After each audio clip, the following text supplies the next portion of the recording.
सदर आरोपी याची रवानगी येरवडा कारागृह येथे केलेली आहे। त्यानंतर आरोपीसोबत जास्त काही बोलता आलेलं नाही आणि त्याबाबत आता काय आम्ही सांगू शकत नाही। जे काय आमचं आर्ग्युमेंट असेल ते आम्ही बेल ॲप्लिकेशन फाईल केल्यानंतर सांगू। सर, मागच्या वेळेस कोर्टामध्ये तुम्ही 7,500 रुपयाचं पैसे घेतल्याचा दावा बाहेर येऊन माध्यमांसोबत केला होता। तुम्ही आतमध्ये कोर्टामध्ये हा दावा केला होता का बेंच समोर? दुसरी गोष्ट, जर तो केला नव्हता तर तुमच्या इथिकल प्रॅक्टिसमध्ये हे बसतं का? या अशा पद्धतीने कोर्टात आर्ग्युमेंट न केलेली गोष्ट, रेकॉर्डर नसलेली गोष्ट बाहेर येऊन तशी भासवली तुम्ही की त्याबाबत आम्ही सविस्तर पत्रकार परिषद घेणार। त्याच्या फॅमिली सुद्धा येणार आहे त्यासमोर त्या ठिकाणी समोर। प्रश्न सोपा आहे, प्रश्न असा आहे त्याचं उत्तर आम्ही त्या ठिकाणी कोर्टात बोलला नाही, ते बाहेर बोलला, मग कोर्टासमोर त्या ठिकाणी आम्ही त्यावेळेस सांगितलं आहे, त्यावेळेस हे सांगितलं की आरोपींनी दिलेली माहितीनुसार सांगितलं। तुम्ही आरोपीचे वकील म्हणून जेव्हा न्यायालयात झालेल्या सुनावणीची माहिती द्यायला बाहेर येता तेव्हा जी गोष्ट तुम्ही आतमध्ये सांगितलीच नाही बेंच समोर, ती गोष्ट बाहेर येऊन तुम्ही का सांगितली आणि असं भासवायचा का प्रयत्न केला? खोटा आर्ग्युमेंट झालं त्यानंतर आम्ही आरोपीसोबत बोललो मेहमान कोर्टाच्या बाबतीत आणि त्यानंतर आरोपी दिलेली माहिती ती आम्ही आरोपीने दिलेल्या माहितीवरून सांगितली। पण आरोपीने दिलेली माहिती आधी तुम्ही न्यायालयाला सांगणं अपेक्षित असतं। तुम्ही ती न्यायालयाला न सांगता न्यायालयीन कामकाजाचा भाग असल्याचं बाहेर येऊन भासवलं, हे तुमच्या एथिकल प्रॅक्टिसचं उल्लंघन नाहीये का? आरोपीसोबत जे बोलणं झालं ते आर्ग्युमेंट नंतर झालेलं आहे, त्यानंतर लगेचच त्या ठिकाणी आरोपीला घेऊन गेलेले। जेव्हा ऑर्डर झाली सर, तुमच्या प्रश्नाचं उत्तर असं आहे, जेव्हा ऑर्डर झाली आम्ही परमिशन घेतली, तुमच्यातले सगळे होते मीडियातले, जेव्हा बोलायला मेहरबान कोर्टावर पावर नव्हती, म्हणजे वेळच नव्हता, आम्हाला 2 मिनिटं बोलून दिली। त्यांना जे सांगितलं, त्यांनी जे सांगितलं ते आरोपीच्या सांगण्यानुसार सांगितलं। इथिकल प्रॅक्टिकल हे जे तुम्ही बोलता सर, इथिकल प्रॅक्टिकल जे म्हणता सर, जेव्हा सगळं झालं कोर्टाची परमिशन घेतली, जेव्हा झाल्यानंतर परमिशन घेतली, जेव्हा आर्ग्युमेंट संपतं तेव्हा पार्ट नसतो आमचा काय सांगायचा।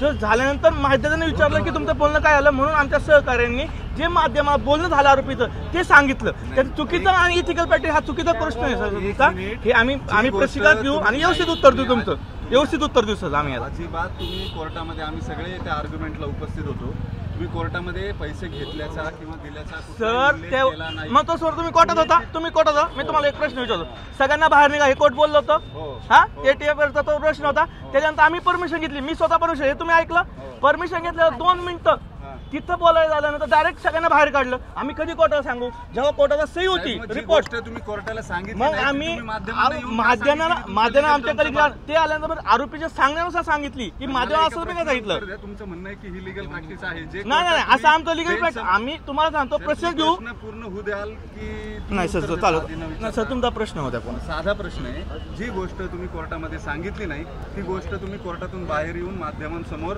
कोर्टात सांगितल्याचं भासवलंय, तर ही एथिकल प्रॅक्टिस आहे का? सर आम्ही सांगितलं नाही, मी वैयक्तिक सांगितलं नाही। माझे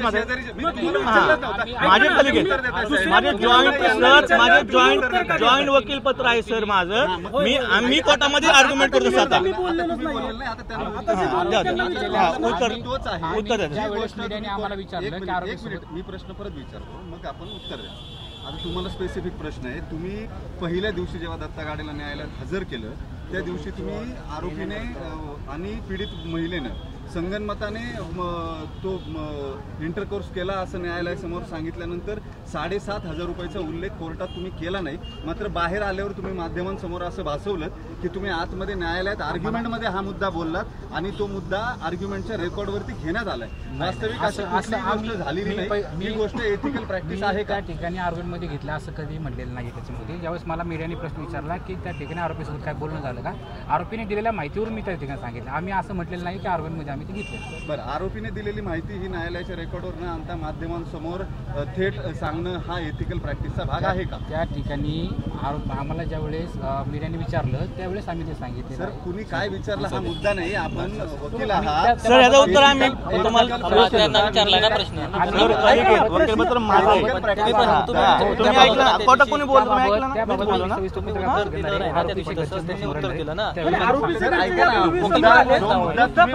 आमच्या दोघांचं काढून बघा, आधी बघितलं कोण बोललं तुम्ही तर होता कोर्टात की त्या ठिकाणी आरोपीने दिलेल्या माहितीवरून आम्ही ती माहिती दिली। ज्यावेळेस आम्हाला मीडियाने विचारलं की आरोपी काय बोलणं, प्रश्न सोपा आहे, ज्यावेळेस त्या ठिकाणी आमचं आरोपीसोबत बोलणं झालं होतं त्यावेळेस आमचं आर्ग्युमेंट कंप्लीट झालेलं होतं आणि मेहरबान कोर्टाच्या परवानगीनंतर आम्ही त्यासोबत बोललो होतो आणि मीडियाने विचारला प्रश्न म्हणून आम्ही त्या ठिकाणी सांगितले।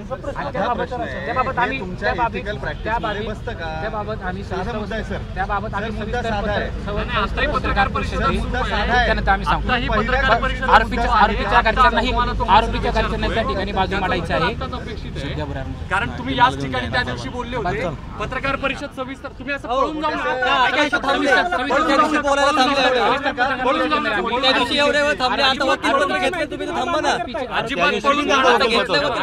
तेव्हा बी वकीलपत्र होतं. मोठे साहेब तुमच्या इथिकल प्रॅक्टिस मध्ये बसतं काय? आरोपीच्या घरच्यांनाही त्यांची बाजू मांडायची आहे. सर्व इथिकल प्रॅक्टिस मध्ये बसल्यानंतर ऐका.